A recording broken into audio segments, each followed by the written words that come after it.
জামালপুরের ইসলামপুরে পূর্বের ভোট কেন্দ্র বহাল রাখার দাবিতে মানববন্ধন করেছে পাথরছি ইউনিয়নের গ্রামবাসী। বুধবার দুপুরে আজিরউদ্দিন সরকারি প্রাথমিক বিদ্যালয়ের ভোট কেন্দ্র পুনর্বহালের দাবিতে উপজেলা নির্বাচন অফিসের সামনে এই কর্মসূচি অনুষ্ঠিত হয়।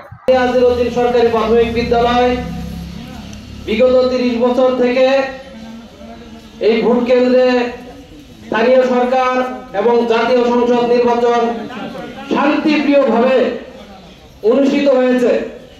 এখানে যে আমাদের নোটিশে বলা হয়েছে আমাদের আইন বহির্ভূত ঘটনা, আমরা এটাকে প্রত্যাখ্যান করছি।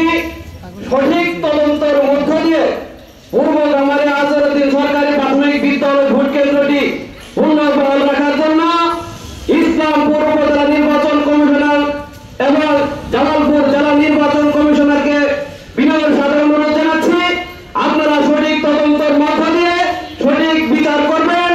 অন্যথায় আপনারা যদি আমাদের পূর্ব গ্রামের ভোটার বিন্দুকে আপনারা হয়রানির মধ্যে ফেলেন, আমরা এর তীব্র নিন্দা এবং প্রতিবাদ জানাবো। এই প্রতিবাদ অব্যাহত থাকবে। আমরা আপনাদের কাছে বিনয়ের সাথে অনুরোধ করছি, পূর্ব গ্রামের এক প্রান্তে আপনারা কোনোভাবে ভোট কেন্দ্র। মানববন্ধনে 200 শতাধিক নারী পুরুষ অংশ নেন। বক্তারা বলেন, হঠাৎ করে কেন্দ্র সরিয়ে নেওয়ায় নারী ও বয়স্ক ভোটারদের জন্য সমস্যা হবে।